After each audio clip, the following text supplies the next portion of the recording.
So let's talk about the teams which are out of the play-in and what they're going to do now.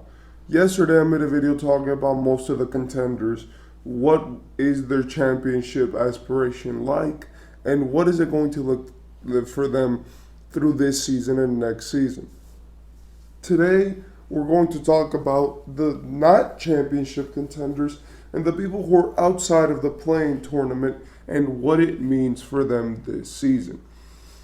In the Eastern Conference, there are five teams which are out of the play. These are the Nets, Raptors, Hornets, Wizards, and Pistons. For the Nets, they're a team which right now they're just kind of mid. They would do well with a few superstars. They have a base and a formula which is working, but the biggest problem for them is that they don't have enough scoring, star power, etc. Cam Thomas has fell off a cliff in the last few parts of this season, and that was really because of the fact that it looks like his confidence diminished after some time.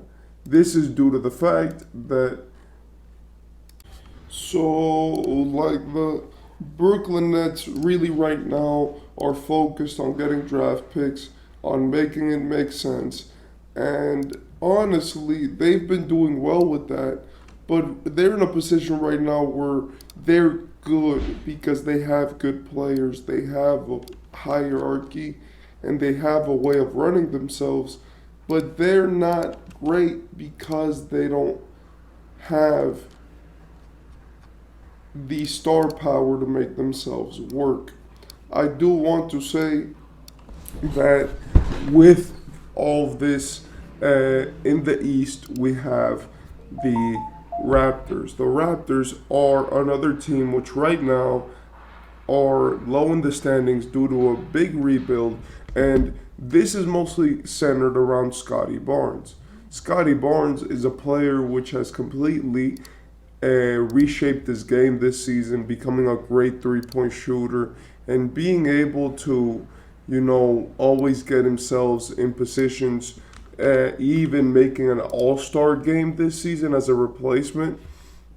They've built around Scotty Barnes and officially made it so that that team is centered around him. They've traded for great players, and they do win some games.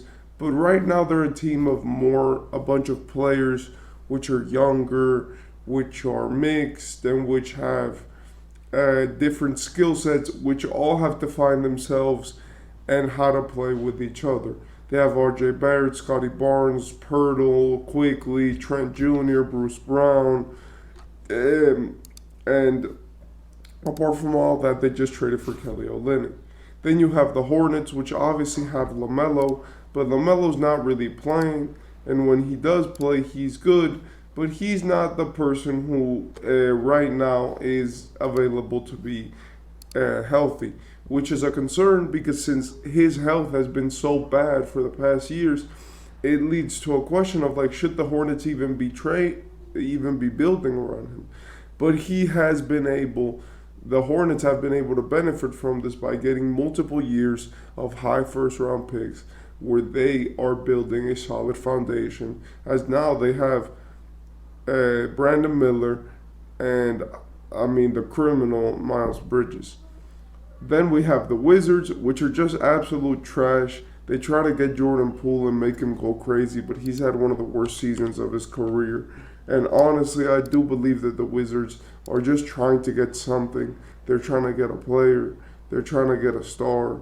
They're trying to get, something of essence to really make themselves shine. But I do believe that even with everything that was said, right, and with the Wizards' struggles, I do believe that there is some light at the end of the tunnel because they do have a lot of assets. Finally, where there's no light at the end of the tunnel is with the Pistons, who right now are the worst team in the NBA. And even though they've won 2 straight games, which is one of the craziest achievements of this season, they are still one of the worst teams and have been consistently really bad. for the Western Conference. And at 11th place, we have the Warriors. The Warriors are one of the best players, have one of the best players in the world in Steph Curry. They have a great supporting cast, but they just suck. They can't win games together. They're old. They don't play a lot of defense. And the players who they, you know, have put their trust on to really make it make sense have not made it make sense at all.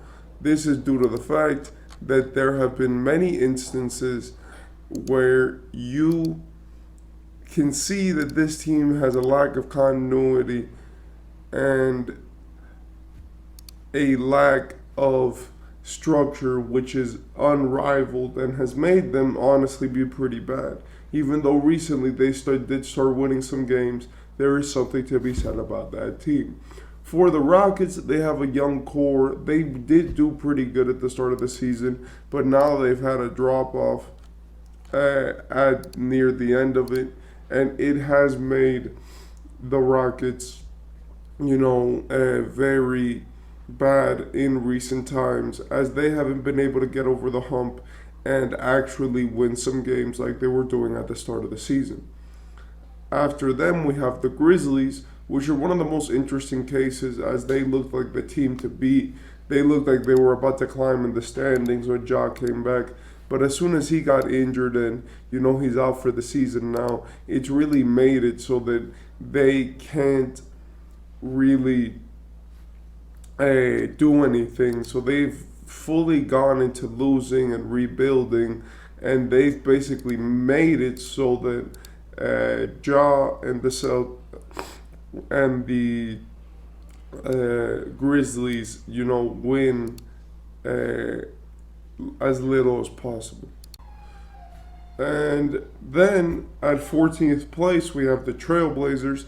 This is a team which is now in a full rebuild. They have Scoot, they have Anthony, they have DeAndre Ayton. I think they're just going to try to get another center, try to get a small forward to complement Jeremy Grant. And I think they're just going to try to build a bunch of pieces right now so that in the future they can have some capital so that they can build off of and maybe make a playoff run eventually. I do believe that the Trailblazers have been very good in their approach, as they've been, keeping it more humble and more calm, because it has been a very big telltale sign of their success, especially with the fact that now they've won 15 games and they don't even have Dame. Finally, the Spurs are in last place. Obviously, they have Victor Wembanyama, and Victor's amazing, and I think that that's just really their future. For this team, for the Spurs, they don't have anything else to look forward to apart from Victor. What is his development like? What players can we put around him? What is the structure that is going to take place around him? And after you figure that out, you'll be golden, honestly, because Victor Wembanyama is good enough to get you to places. I don't know how far, but he's good enough to get you far. I think he could be a Western Conference Finals type of player minimum in his career, because he's just that good. And he's shown signs of being really clutch and being able to do the right decisions in the right moments.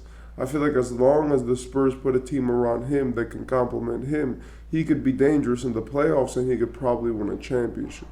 But for right now, that's not the case of what's happening. Right now, he's obviously losing. He needs to figure out with his team how they're going to get to winning. He needs to be a leader, put himself up front, and basically establish a culture in San Antonio. Finally, after all these teams that we looked at and all of these things, I do want to say that when it comes to teams that are bad in this league, I think it has more to do with the fact that there are more good teams now than ever. The reason why I say that is because the bad teams are not even that bad. They're pretty good, So the fact that they've been subjected to this madness and this inconsistency and what they've gone through. Like the Raptors in a lot of seasons probably would have been a playing team, but this season they're completely out of it. So I do think the league is getting better, right? And I do think that in general the NBA is just getting much more talented and much more competitive.